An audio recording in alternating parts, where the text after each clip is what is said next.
What if I told you that Mercedes managed to fool all the Formula One teams without hiding any illegal parts in the car? And that the secret was working in front of everyone during the Australian Grand Prix?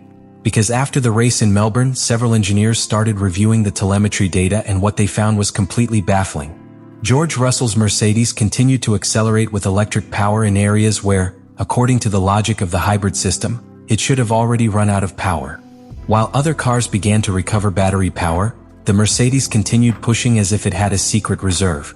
And that set off all the alarms in the paddock. Teams began to wonder the same thing. What the hell had Mercedes done with its engine and hybrid system to achieve something like this? Because if this trick is real, it could completely change the balance of power in Formula One this season. What happened after the Australian Grand Prix began as a simple routine analysis within the paddock, something that all teams do after the first race of the season to understand where their rivals really are. However, this time the data began to tell a very different story than what had been seen from the outside. When the engineers began to review the comparative telemetries between the leading cars, George Russell's Mercedes began to show behavior that did not fit with the normal patterns of the Formula One hybrid system. In certain areas of the circuit where all the cars should begin to lose electrical thrust because the battery had already been discharged, the Mercedes continued to accelerate with a constant force. It was not a small difference nor a simple effect of the slipstream or the line. It was something systematic that appeared lap after lap and that began to open a speed gap just at the moment where normally all cars begin to enter the energy recovery phase.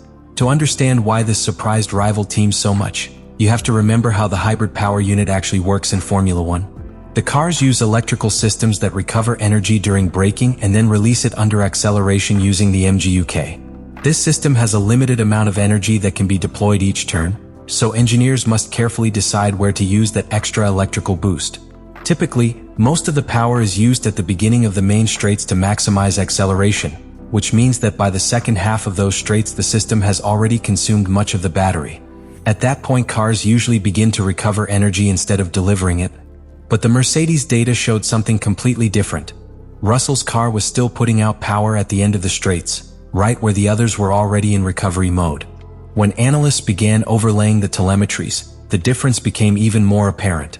At the beginning of certain straights, the Mercedes and some of its rivals arrived with practically the same speed and with a very similar application of the accelerator. However, as they advanced down the straight, the Mercedes began to progressively gain meters. It was not a sudden jump, but rather an advantage that grew little by little, which indicated that the car was maintaining electric power for longer than expected. This detail is extremely important because in Formula One a small difference sustained for several seconds can translate into several extra kilometers per hour at the end of the straight. And that, combined with DRS or good corner exit, can make the difference between overtaking or getting stuck behind another car. But the most intriguing thing is that this behavior did not seem to depend solely on the electrical system. Some analysts began to link it with rumors that were already circulating during the preseason about a possible trick in the way Mercedes was working with the combustion engine compression. The theory that began to gain traction in the paddock is that the German team would have found a way to optimize the compression ratio of the engine during its actual operation on the track, which would allow more power to be generated from the internal combustion engine without the engine appearing out of limits during homologation tests. In simple terms, the engine could behave more aggressively when it reaches racing operating temperature, which combined with highly efficient hybrid management would generate a significant advantage in acceleration and top speed. This type of innovation is precisely the type of advantage that is almost impossible to detect from the outside. There is no visible part that gives away the secret nor an obvious aerodynamic modification that can be photographed in the pit lane. Everything happens within the operation of the engine itself and the electronic systems that control the deployment of energy. In other words, while rival teams can see the end result in speed and acceleration data, deciphering exactly how Mercedes is doing it is a huge challenge. Each manufacturer develops its own engine maps, recovery strategies, and hybrid system control algorithms, and those settings are one of the most protected secrets within modern Formula One. Within modern Formula One, the engine is not just a simple combustion block. It is an extremely complex hybrid system where the thermal engine and electrical systems work together constantly to maximize performance.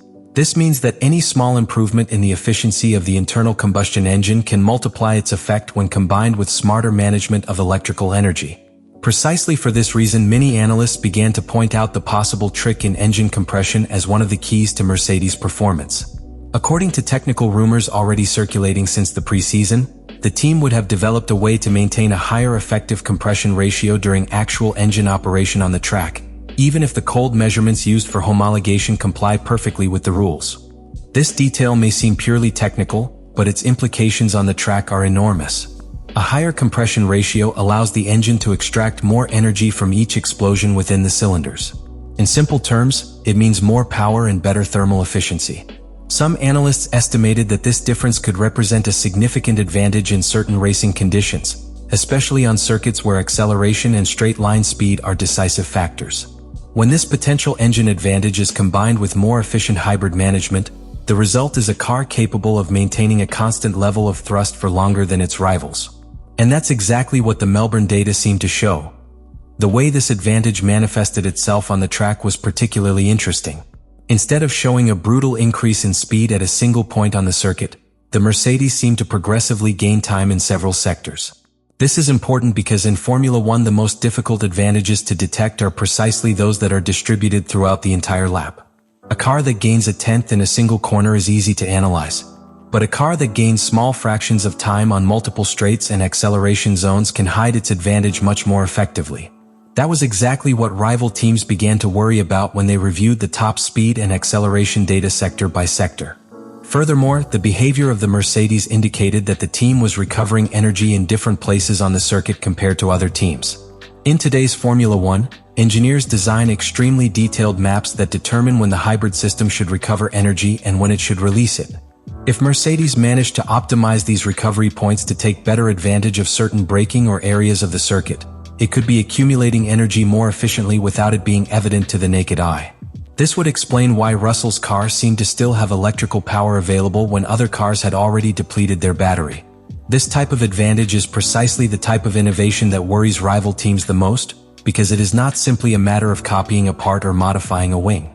Whether the secret lies in the internal architecture of the engine or in the software logic that manages the hybrid system, replicating it may require redesigning fundamental parts of the power unit. And that is something that cannot be done overnight in the middle of the season. Therefore, after Australia, several teams began to study in much more detail every available data from the Mercedes, trying to find clues that would reveal exactly how that system was working. Another element that increased suspicions was the consistency of the car's performance. If it had been a simple coincidence or a particular circumstance on the Melbourne circuit, it would be normal for the behavior of the Mercedes to vary greatly between laps or between different phases of the race. But what the data showed was something much more solid. The pattern was repeated again and again. The car maintained electric thrust in areas where other cars were already in the recovery phase. That consistency indicated that it was not a circumstantial effect, but the result of a power strategy carefully designed by the team's engineers.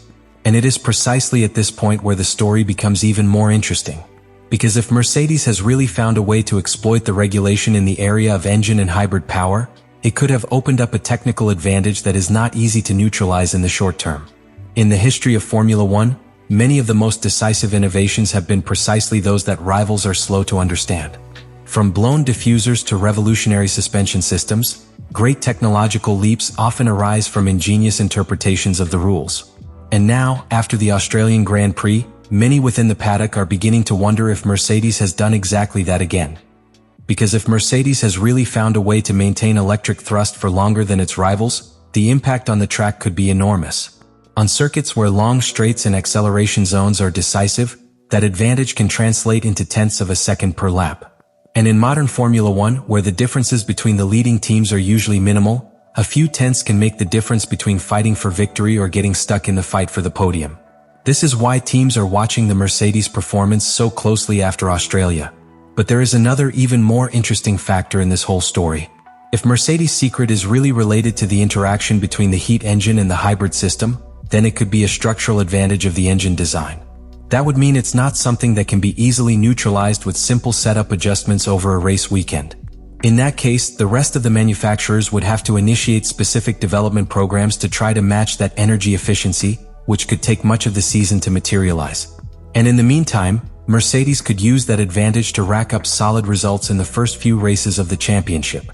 In a sport where the early momentum of the season can completely define the title fight, every point counts. Therefore, what began as a simple technical curiosity after the Australian Grand Prix has now become one of the most talked about topics within the paddock.